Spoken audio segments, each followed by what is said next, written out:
샬롬 로중 읽어주는 제입니다. 오늘은 7월 28일 금요일 로중입니다. 주님을 사랑하는 사람들아, 너희는 악을 미워하여라. 시편 97편 10절. 너희는 하나님과 재물을 아울러 섬길 수 없다. 마태복음 6장 24절. 주님의 길을 걷는 하루 되세요. 샬롬 하울람. 맘몬이라는 이름 많이 들어보셨을 겁니다. 물신인데요. 그러니까 인간이 재물에 빠지면 그 재물을 신으로 숭배하게 된다. 그래서 성경 전반에 걸쳐서 굉장히 경계하고 있는 그런 신 중에 하나입니다. 근데 오늘 가르침의 본문에서요, 예수님도 그 신을 섬기면 안 된다는 취지의 이야기를 하고 계세요. 너희는 하나님과 재물을 아울러 섬길 수 없다. 온 세상 만물이 다 하나님이 지으신 거기 때문에 우상들은 다 헛거고 가짜고 참신은 하나님밖에 없다. 아마 예수님은 그 신앙이 굉장히 투철하셨을 텐데 유일하게 두려워한 신이 하나 있으니 그게 바로 맘몬입니다. 거기에 빠지면 하나님이고 예수님이고 뭐 아무것도 없는 거예요. 그래, 예수님을 보고 극적으로 따른 제자들의 모습을 보면요, 다 이 재물로부터 떠난 것을 확인해 볼 수 있습니다. 일단 세리 레위, 그러니까 돈 많은 사람만 생각해 볼게요. 세리 레위 같은 경우도 그냥 세관에서 징수하다가 벌떡 일어나서 모든 것 다 내팽개치고 예수님을 따르거든요. 자기가 누릴 수 있는 모든 것들을 뒤로 한 채 예수님을 따르기로 결심합니다. 그리고 또 우리가 잘 아는 부자 삭개오가 있죠. 이 삭개오도 예수님 만나고 감동을 딱 먹자마자 재산의 반을 털어서 가난한 사람들한테 나눠준다고 하고 자기가 잘못한 게 있으면 몇 배로 갚아주겠다고 약속합니다. 사실 그거 다 갚으려면 남는 재산 하나도 없어요. 토색한 게 있으면 몇 배로 갚겠다는데 그 사람이 만든 재산 자체가 다 토색한 거거든요. 그러니까 몇 배로 갚겠다고 하는 건 허언증이지, 못 갚지. 그냥 있는 것만 다 돌려줘도 모자랄 판이죠. 그동안 쓴 게 있기 때문에. 그러니까 어쨌든 예수를 따르는 그 고귀한 일이 내가 손에 옮겨줄 수 있는 재물보다 귀하다고 생각한 사람들은 그런 선택을 했습니다. 근데 또 한 부자는 그런 선택을 하지 못해요. 부자 청년에게 예수님이 너 참 괜찮은 앤데 딱 한 개만 더 하면 되겠다. 다 팔아서 네 재산 팔아서 가난한 사람 나눠주고 너는 나를 따라봐라. 그랬더니 그 부자 청년이 심각하게 고민한 뒤에 돌아가요. 그러니까 결국 예수님을 따르지 못합니다. 너희는 하나님과 재물을 아울러 섬길 수 없다. 우리는 자신감에 넘쳐 있어요. 둘 다 잘할 수 있다고. 나는 물질을 잘 다스릴 수 있고 예수님도 더 잘 섬길 수 있다고. 근데 주님은 그렇게 말하지 않으셨습니다. 참 어려운 문제입니다. 돈 없으면 살 수 없는 세상이기 때문에 그래요. 오늘 우리는 이 말씀을 어떻게 우리 삶에 적용하며 살아갈 수 있을까? 함께 고민하고 묵상하며 오늘 하루를 열기를 바라봅니다. 무더운 한 주간도 참 수고하셨습니다. 평안한 쉼의 시간 가지시고 주일날 예배 때 뵙겠습니다. 23장. 바울이 유대아 최고의회 의원들을 뚫어지게 바라본 뒤에 말했다. 형제 여러분, 저는 아주 깨끗한 양심으로 하나님 앞에서 이날까지 시민으로 살아왔습니다. 그러자 대제사장 하나냐가 바울 곁에 서 있는 사람들에게 명령하여 바울의 입을 치라고 했다. 그때에 바울이 대제사장한테 말했다. 당신을 하나님이 곧 치실 것이요. 석회 발라놓은 담벼락 같은 사람아, 당신은 말이요. 당신은 율법에 따라 나를 심판한다고 앉아서는 율법을 어기면서 나를 치라고 명령하는 것이요. 그러자 곁에 서 있던 사람들이 말했다. 하나님의 대제사장을 당신이 욕하는 것이요. 바울이 말했다. 알지 못했습니다. 형제 여러분, 그분이 대제사장이라는 것을요.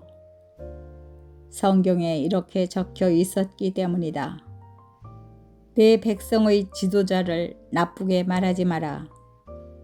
바울은 유대아 최고의회의 한쪽 편은 사두개파 사람들이고 다른 한쪽 편은 바리새파 사람들인 것을 알아차렸다. 그래서 바울이 유대아 최고의회에서 외쳤다. 형제 여러분, 저는 바리새파 사람, 곧 바리새파의 아들입니다. 죽은 사람들이 부활한다는 희망과 관련해서 제가 재판을 받고 있습니다. 바울이 이 말을 했을 때에 바리새파 사람들과 사두개파 사람들 사이에 분쟁이 일어났다. 그리고 군중이 둘로 갈라졌다. 사두개파 사람들은 부활도 없고 천사나 영도 없다고 주장하는데 바리새파 사람들은 둘 다 있다고 인정하기 때문이다. 그래서 아우성이 크게 터져나왔다. 또 바리새파 사람들 편에 속한 율법 학자들 가운데 몇 명이 일어나서 거칠게 논박하며 말했다. 우리는 이 사람에게서 아무런 잘못도 찾지 못하겠소. 만일 영이나 천사가 그에게 말해준 것이라면 어떻게 하겠소? 분쟁이 매우 심해지자 천명대장은 그들이 바울을 찢어 놓을까 두려웠다. 그래서 천명대장은 병사들에게 명령하기를 내려가서 그들 가운데서 바울을 빼내어 부대 안으로 데려가라고 했다. 다음 날 밤에 주님이 바울 곁에 나타나 서서 말씀하셨다. 힘내라. 내가 나에 대한 일들을 예루살렘에서 힘을 다해 증언한 것처럼 네가 반드시 로마에서도 증언해야 하기 때문이다.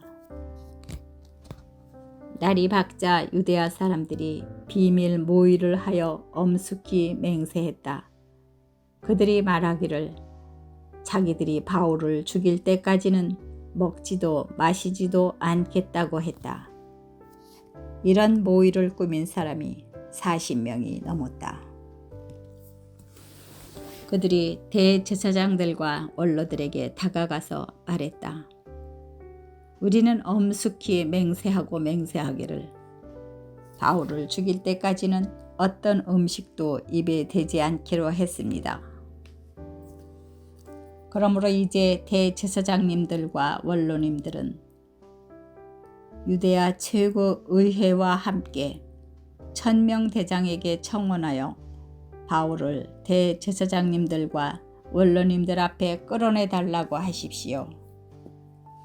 바울에 대한 일들을 더 찬찬히 알아보려는 것처럼 하시면서요. 우리는 바울이 가까이 오기 전에 그를 없애버릴 준비가 되어 있습니다. 바울의 누이의 아들이 그들의 매복 소식을 듣고서 부대에 이르러 안으로 들어가서 바울에게 그 사실을 알렸다.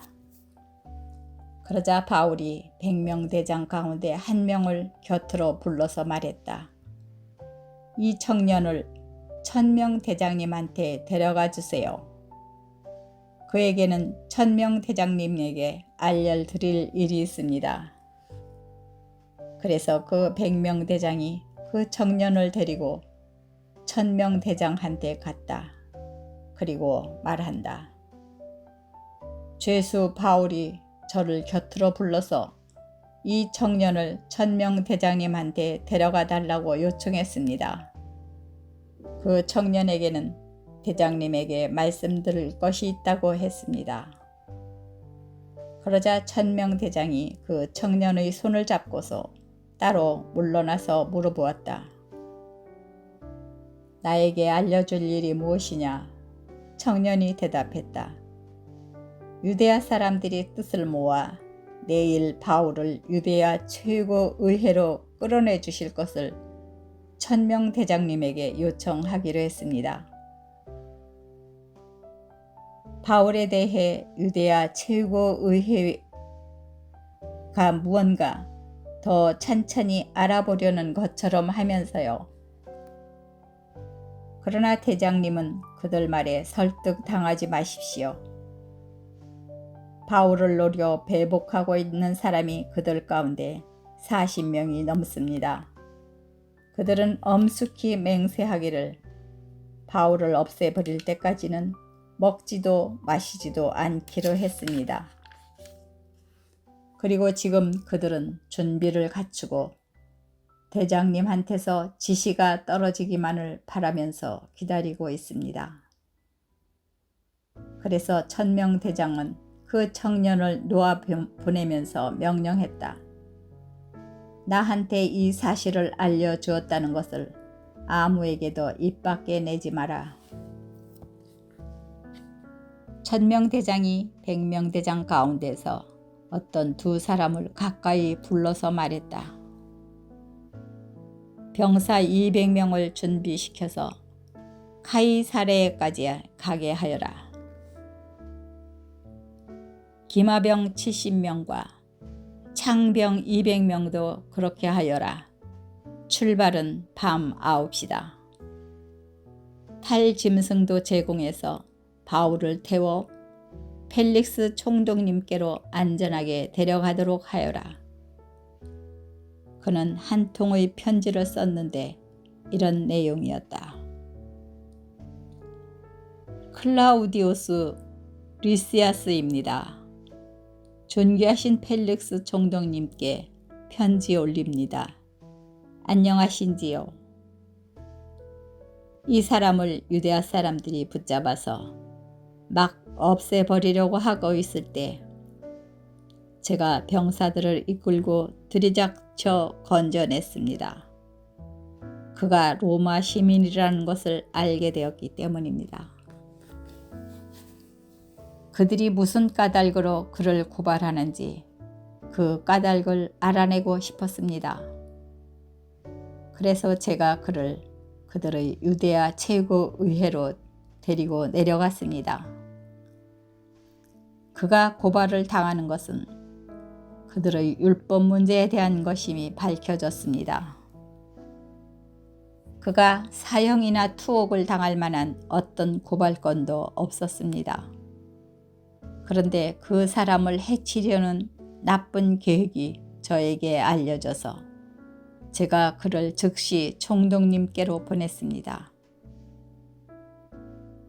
그를 고발하는 사람에게도 명하여 그를 고발할 일이 있으면 총독님 앞에서 말하라고 했습니다. 그래서 병사들은 지시받은 것에 따라서 바울을 넘겨받아 밤 사이에 안디바드리로 데려갔다. 다음 날 기마병들이 바울과 함께 떠나도록 한 뒤에 병사들은 부대로 되돌아갔다. 기마병들은 카이사레아로 들어가서 그 편지를 총독에게 건네주고 바울도 총독 앞에 세웠다. 총독은 편지를 읽고 나서 바울에게 어느 지방 출신인지를 캐물었다. 그리고 길리기아 출신인 것을 알아냈다. 그대 말은 법정에서 들어보겠소. 총독이 말했다. 그대를 고발한 사람들도 도착하면 말이요. 그러고는 헤롯이 지은 프라이토리온에 바울을 가두어 두라고 명령했다. 아멘.